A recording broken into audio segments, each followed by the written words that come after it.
Now today's topic is magnetic property of material. Magnetic properties of material. ठीक, तो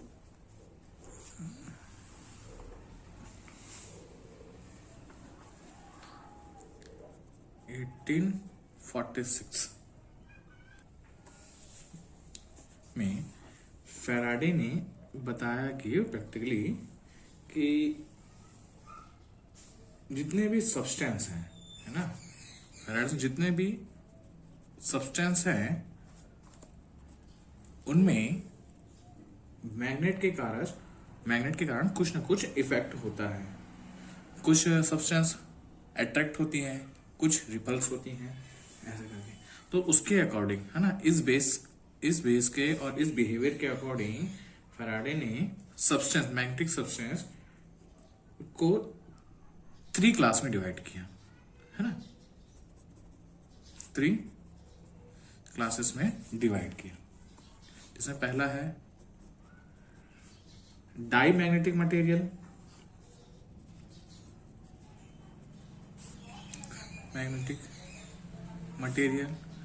दूसरा है पैरामैग्नेटिक मटेरियल, तीसरा है फेरो मैग्नेटिक मटेरियल। ठीक, तो बात करते हैं हम डाई मैग्नेटिक मटेरियल के बारे में भी। डाई मैग्नेटिक मटेरियल, ठीक, तो मटेरियल बोल लो और सब्सटेंस, ठीक। तो देखो डाई मैग्नेटिक सब्सटेंस, है ना, डाई मैग्नेटिक सब्सटेंस क्या होते हैं, जैसे कि किसी हम इलेक्ट्रिकल फील्ड में, मैग्नेटिक फील्ड में इस सब्सटेंस को हम रखते हैं, ये क्या है, डाई मैग्नेटिक सब्सटेंस को रखते हैं। तो इस डायरेक्शन में अगर मैग्नेटिकल फील्ड है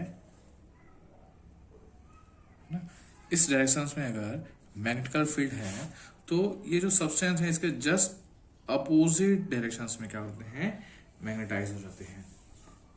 ठीक, अब अगर यही मटेरियल को किसी स्ट्रॉन्ग मैग्नेट के पास लाएं, स्ट्रॉन्ग मैग्नेट के पोल्स के पास लाएं, इन पोल्स के पास लाएं, तो क्या हो जाती है, ये रिपल हो जाती है।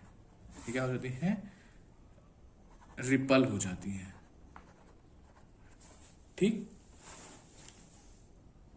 मतलब ये वो सब्सटेंस होते हैं जिनमें मैग्नेटिक प्रॉपर्टी का कोई असर ही नहीं पड़ता है। दैट मीन्स ना तो ये अट्रैक्ट हो पाते हैं, ना तो हम इसका मैग्नेटिक सब्सटेंस के रूप में ज़्यादा यूज करते हैं।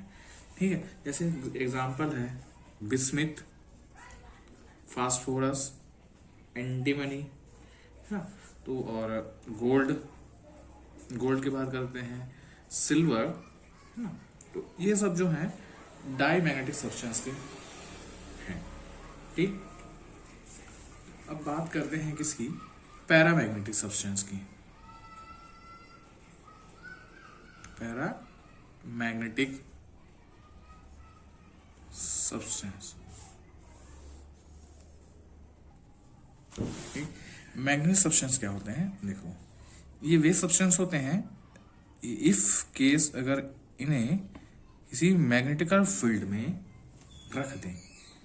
ठीक, ये कोई मैग्नेटिकल फील्ड है, इसको अगर रखते हैं, इसका डायरेक्शन ये है, ये मैग्नेटिक पैरामैग्नेटिक सब्सटेंस है, इन्हें अगर रखते हैं यहाँ पे इस मैग्नेटिकल फील्ड में, तो क्या होते हैं, ये इस फील्ड इस डायरेक्शन में है तो उसके यूनिफॉर्म हो जाते हैं।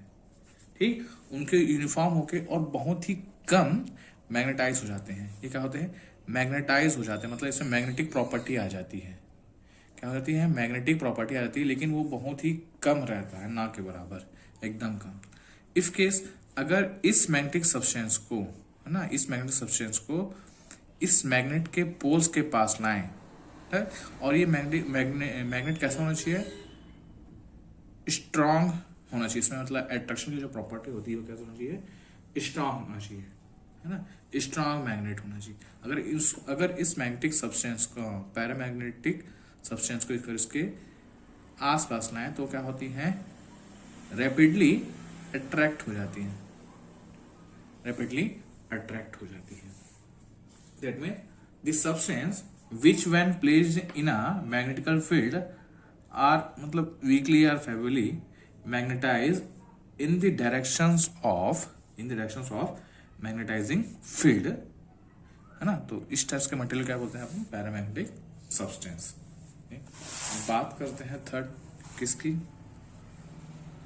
फेरो मैग्नेटिक मटेरियल की।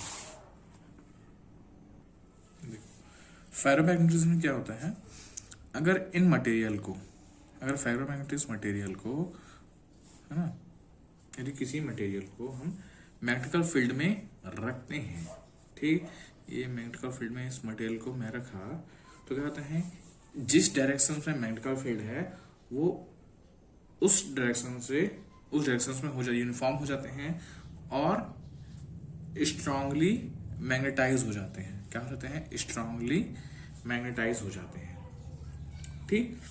कि अगर इन्हीं मटेरियल को किसी मैग्नेट के, है ना, मैग्नेट के पोल्स के पास लाएं तो ये क्विकली क्या हो जाते हैं, अट्रैक्ट हो जाते हैं, ठीक। क्या होता है, क्विकली अट्रैक्ट हो जाते हैं। तो ये जो प्रॉपर्टी है क्या इसकी, फेरोमैग्नेटिक मटेरियल की है, ठीक। मतलब ठोस सब्सटेंस, है ना, बोलना चाहिए ठोस substance which when placed in a magnetical field are strongly magnetised in the directions of magnetising field are called ferromagnetic material. तो देखो अब हम इसकी प्रॉपर्टीज की बात करते हैं। ये जो फेरोमैग्नेटिक एग्जाम्पल, सबसे बढ़िया एग्जाम्पल इसका देते हैं आयरन, है ना, आयरन हो गया, स्टील हो गया, है ना, कोबाल हो गया, है ना, कोबाल, ठीक है, और क्या बोलना चाहिए, निकल हो गया, ये सब क्या है, फेरोमैग्नेटिक मटेरियल है, ठीक। तो अब बात करते हैं हम इनके प्रॉपर्टीज की, ठीक। बात करते हैं इनके प्रॉपर्टी की। Diamagnetic substance, this is paramagnetic substance, this is ferromagnetic substance, ठीक। सो फर्स्ट बात करते हैं इसकी मैग्नेटिक, ठीक। Diamagnetic substance, when we put the diamagnetic substance in the magnetical field, this material repelled by a magnet. क्या होता है, ये हो जाता है रिपल्ड बाय अ मैग्नेट, ठीक। And this is weekly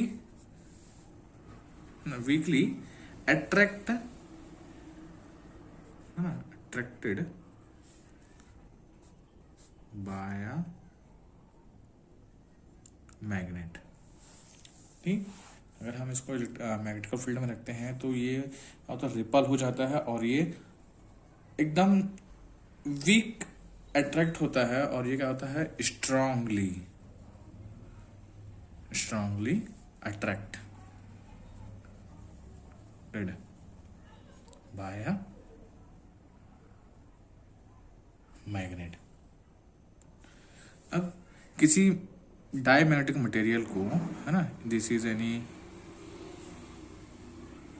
field, magnetical field, अगर हम इस किसी डायमैग्नेटिक सब्सटेंस को अगर हम फ्रीली लटकाएं, फ्रीली हैंग करें, तो क्या होता है, ये जो डायमैग्नेटिक सब्सटेंस को हम जो ऐसे अगर लगाते हैं, सपोज ये ऐसे है, ठीक, ये ऐसे लटका है, तो क्या होता है, ये इस डायरेक्शन में, जिस डायरेक्शन में फील्ड है, माना कि इस डायरेक्शन में क्या है अपना मैग्नेटिकल फील्ड अप्लाई है, ठीक है, N2S N2S, ठीक।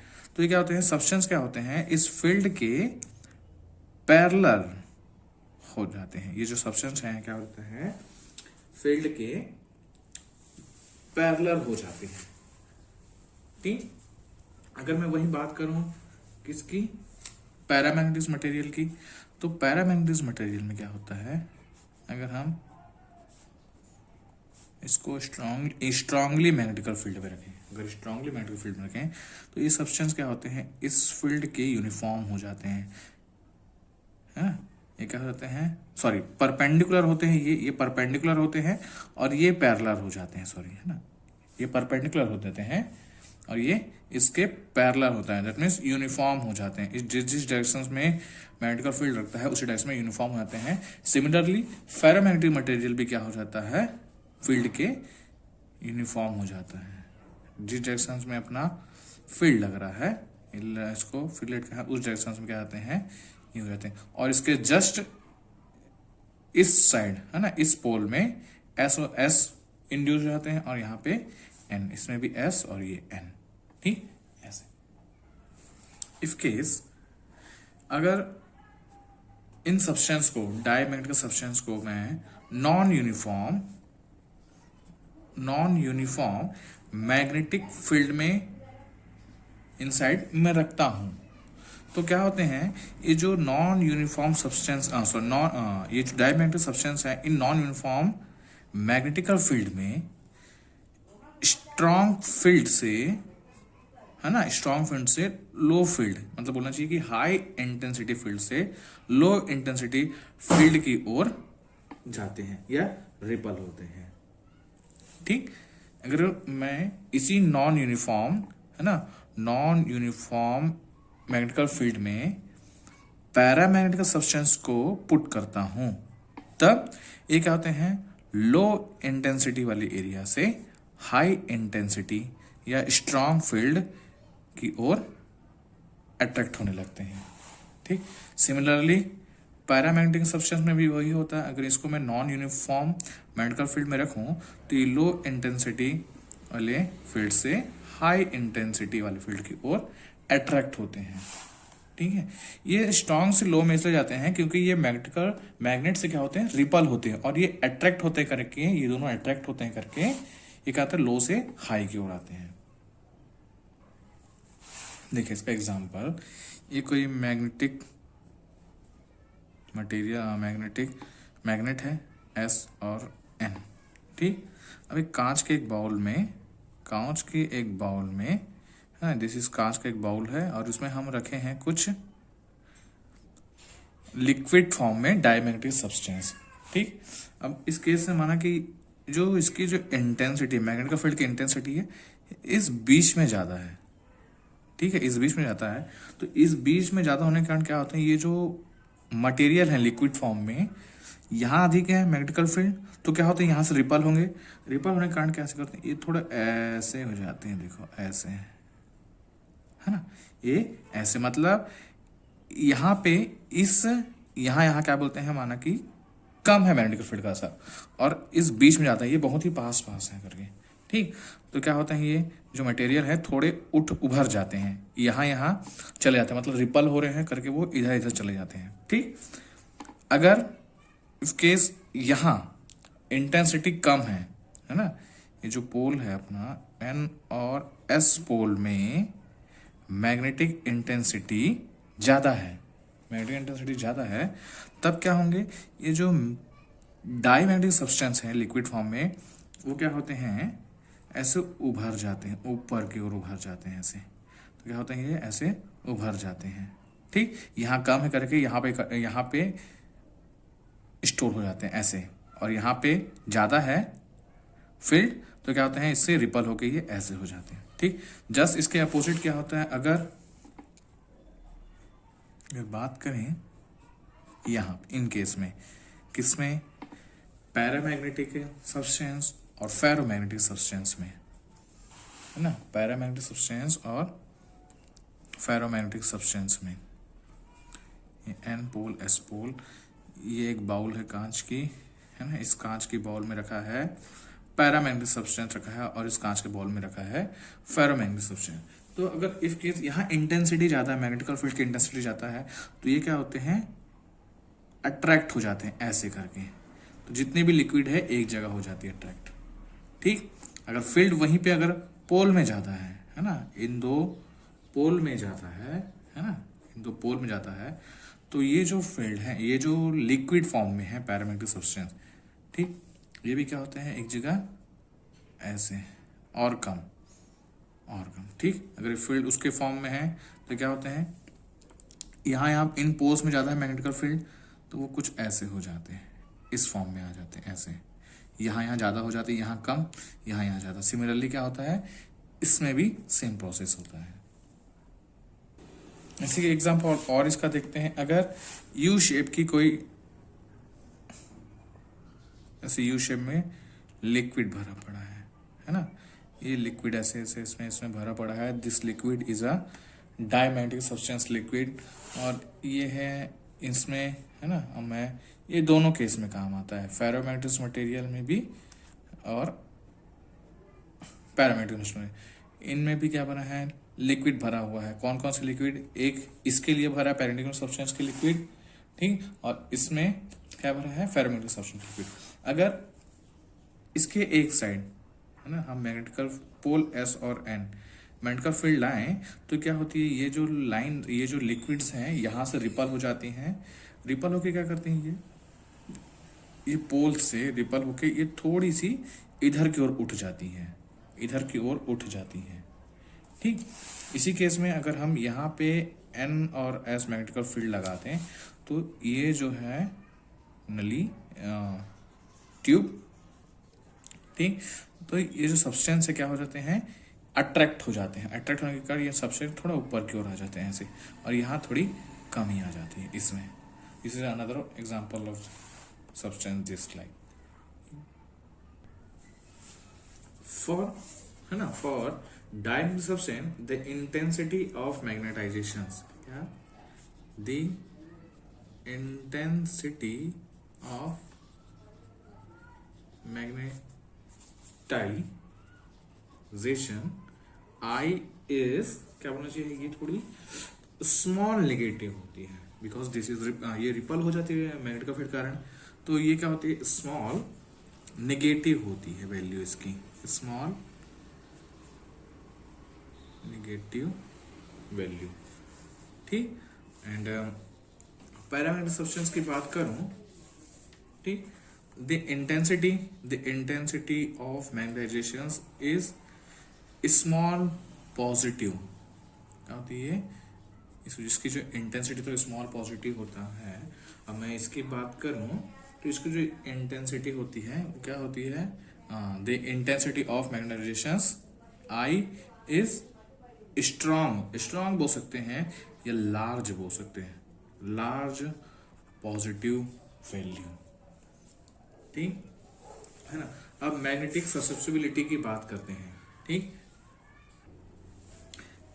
मैग्नेटिक ससेप्टिबिलिटी, मैग्नेटिक ससेप्टिबिलिटी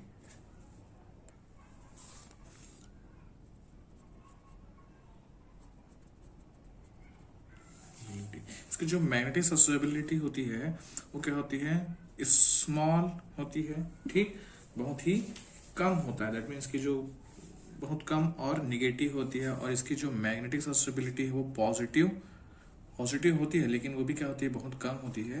और इसकी मैग्नेटिक ससेप्टिबिलिटी क्या होती है, इज ग्रेटर देन, बहुत अधिक होती है। ठीक, मैग्नेटिक ससेप्टिबिलिटी डिफाइन करते हैं जाई M is equal to intensity I upon H, ऐसे। ठीक, ये इसका फॉर्मूला है। तो अगर देखें तो मैग्नेटिक ससेप्टिबिलिटी होती है is proportional to 1 upon T. इस केस में बात नहीं करते हैं। इसका जो टेम्परेचर का इफेक्ट पैरामैग्नेटिक सब्सटेंस में नहीं पड़ता है, तो ओनली टेम्परेचर जो इफेक्ट है वो डाईमैग्नेटिज्म में नहीं पड़ता है, ओनली इसका जो इफेक्ट है वो पैरामैग्नेटिज्म और फेरोमैग्नेटिज्म में पड़ता है। ठीक, तो जो मैग्नेटिक ससेप्टिबिलिटी होती है is proportional to 1 upon temperature, that means अगर हम इसका प्रोपोर्शनलिटी कांस्टेंट का होता है तो C/T xi m। ठीक, इसमें भी होता है। तो देखो इसमें भी थोड़ा सा डिफरेंस होता है। क्या होता है, इसका टेम्परेचर में कोई इफेक्ट नहीं पड़ता। ठीक, और ये जो टेम्परेचर है ना, वो को क्यूरी टेम्परेचर बोलते हैं। ठीक है, तो जैसे हम टेम्परेचर बढ़ाते रहते हैं तो क्या होगा, इसकी जो मैग्नेटिक सब्सिबिलिटी है वो क्या होती है, कम होती जाएगी। देखो फेरोमैग्नेटिज्म में क्या होता है, अगर पैरामैग्नेटिज्म मटेरियल में टेम्परेचर को मैं इतना दूं कि वो किस में कन्वर्ट हो जाए, फेरोमैग्नेटिज्म मटेरियल में, तो वो टेम्परेचर क्या कहलाता है, क्यूरी टेम्परेचर। ठीक, अगर क्यूरी टेम्परेचर से मैं थोड़ा और ज्यादा टेम्परेचर दूं तो ये फेरोमैग्नेटिज्म मटेरियल डाईमैग्नेटिज्म मटेरियल में कन्वर्ट हो जाता है। दैट मीन्स ये क्यूरीज लॉ को फॉलो नहीं करता, ये दोनों इसको फॉलो करते हैं। ठीक, अब बात करते हैं रिलेटिव परमेबिलिटी को की। ठीक, रिलेटिव परमिएबिलिटी, परमिएबिलिटी, ठीक है ना।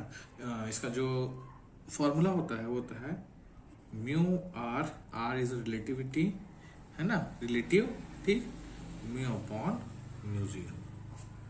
ठीक, अब ये है जो परमिएबिलिटी किसकी है, एब्सोल्यूट क्या बोलना चाहिए, absolute permeability, and this is a vacuum में इसकी परमिएबिलिटी। तो ये दोनों का जो रेशियो होता है वो कहलाता है रिलेटिव परमिएबिलिटी। ठीक, इसकी जो वैल्यू जो होती है ना, अब डाई के लिए अलग होती है, पैरा के लिए अलग होती है। ठीक, इसकी जो वैल्यू होती है वो 1 से कम होती है। ठीक, अगर मैं पैरा के लिए बात करूं तो 1 से थोड़ी ज्यादा होती है ना, 1 से क्या होती है, थोड़ी ज्यादा होती है ना। और वहीं फेरोमैग्नेटिज्म मटेरियल की हम बात कर लेते हैं तो रिलेटिव परमेबिलिटी क्या होती है, बहुत ज्यादा होती है इसकी रिलेटिव परमिटिविटी क्या होती है, बहुत ज्यादा होती है। ठीक, बात करेंगे अगर मैग्नेटिक सब्सिबिलिटी की तो इसकी जो वैल्यू है वो क्या होती है, 10⁻⁻6 टू 10⁻³ के बीच में होती है। और इसके लिए 10 पैरा के लिए 10⁵ टू 10⁻³ इसके बीच में होती है। ठीक, और इसका तो सेवरल थाउजेंड है ना, बोल सकते हैं सेवरल थाउजेंड, यानी बहुत ज्यादा होती है, 1000। ठीक, थैंक यू।